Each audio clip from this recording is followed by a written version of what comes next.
Co-powered by Techno।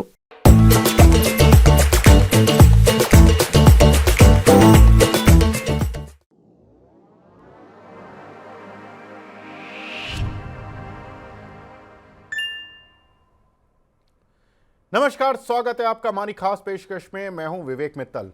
Generally हम दोस्तों सुनते हैं कि कंपनियों की बोर्ड बैठक होती है, उसमें अहम फैसले लिए जाते हैं, लेकिन वो कंपनी स्पेसिफिक ही मामला रह जाता है। आज एक ऐसी ऑर्गेनाइजेशन की बोर्ड बैठक हो रही है जिससे कि पूरा मार्केट प्रभावित होता है। बैठक है सेबी की बोर्ड बैठक। इसमें आज काफ़ी अहम फैसले लिए जा सकते हैं। वो अहम फैसले क्या हो सकते हैं, क्या कुछ इम्पैक्ट होगा उसका मार्केट पर, उसको जानने की कोशिश करते हैं। संभावित फैसले, पहला जो फैसला हो सकता है वो F&O सेगमेंट में हो सकता है, जहां पर कि हमने देखा कि अभी सेबी की हाल में ही एक रिपोर्ट आई थी जिसमें उन्होंने बताया कि ज़्यादातर जो इंडिया के निवेशक हैं, ट्रेडर्स हैं, वो F&O सेगमेंट में नुकसान खाते हैं।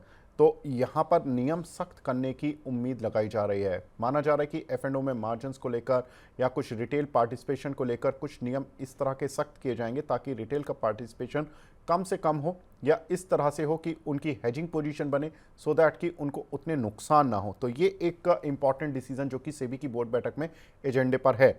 साथ ही अगर देखें तो इनसाइडर ट्रेडिंग के नियम भी सख्त करने की उम्मीद की जा रही है, क्योंकि अभी तक जो एक डेफिनेशन चलती थी रिलेटिव और क्लोज रिलेटिव, उसको लेकर अब यहाँ पर जो डेफिनेशन होगी उसको थोड़ा और बड़े व्यापक तरीके से इसको लिया जा सकता है और कनेक्टेड पर्सन जो होंगे उनको इस परिभाषा में डाला जा सकता है। यानी कि जो भी ट्रेड हुआ है उससे कनेक्टेड पर्सन कौन कौन है उनको इनसाइडर ट्रेडिंग के प्रीव्यू में लिया जा सकता है। तो ये थोड़ा सा मार्केट देखना चाहेगा। साथ ही तीसरी इंपॉर्टेंट खबर जो कि सेबी के बोर्ड बैठक में एजेंडे पर रह सकती है वो है राइट्स इशू को लेकर।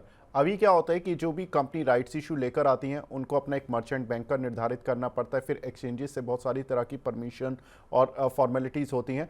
तो अब सेबी ये विचार कर रही है कि 50 करोड़ रुपए तक का अगर कोई कंपनी राइट इशू लेकर आती है तो उसको इस तरह की कोई भी अप्रूवल लेने की ज़रूरत नहीं है, मर्चेंट बैंकर उसको कोई नियुक्त नहीं करना। तो उसमें जो टाइम प्रोसेस होगा वो काफ़ी बच जाएगा, यानी कि कंपनी जल्द से जल्द 50 करोड़ रुपए का राइट इशू लेकर आ सकती है, फंड रेज कर सकती है।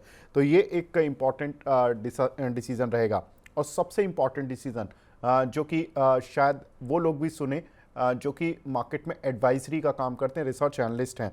रिसर्च एनालिस्ट और इकोनॉमिक इन्वेस्टमेंट एडवाइजर्स के लिए नियम थोड़े ढील दी जा सकती है, क्योंकि अभी जो नियम है उसमें पोस्ट ग्रेजुएट को ही सर्टिफिकेट दिया जा सकता है, लेकिन अब ग्रेजुएट को लेकर भी बातें हो रही हैं कि सर्टिफिकेट के लिए वो एलिजिबल हो सकते हैं। साथ ही अगर देखें तो NISM का एग्ज़ाम जो NSC एक एग्ज़ाम कंडक्ट कराता है रिसर्च एनालिस्ट बनने के लिए, उसमें होता क्या है कि 2 या 3 साल की एक अवधि होती है। जब वो अवधि पूरी हो जाती है फिर आपको एग्ज़ाम में रीअपियर करना पड़ता है।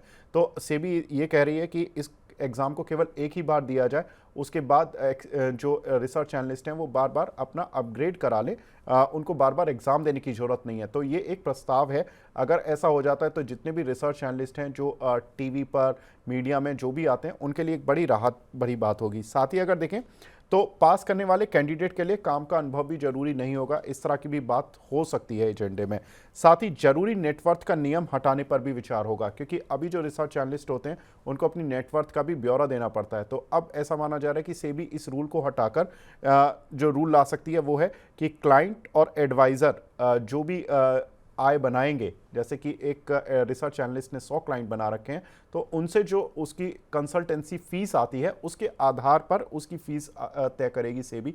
तो ये कुछ ना कुछ चेंजेस हो सकते हैं जो कि रिसर्च एनालिस्ट, इन्वेस्टमेंट एडवाइजर्स को भी राहत दे सकते हैं। अब ये कितनी राहत मिलेगी और किन एजेंडे, किन पॉइंट्स पर सेबी काम करेगी, आज तो बोर्ड बैठक के बाद ही पता चलेगा। लेकिन ये कुछ एक मेन पॉइंट्स हैं जो कि सेबी के एजेंडे पर हैं, और इसमें जो भी फैसले होंगे वो डेफिनेट सी बात है वो स्टॉक मार्केट के किसी ना किसी पॉकेट को, किसी ना किसी पार्टिसिपेंट को जरूर प्रभावित कर सकते हैं। तो आज बहुत इंपॉर्टेंट बैठक जिसका इंपैक्ट ओवरऑल मार्केट पर देखने के लिए मिल सकता है। तो फिलहाल इस अपडेट को यहीं पर समाप्त करते हैं। नमस्कार।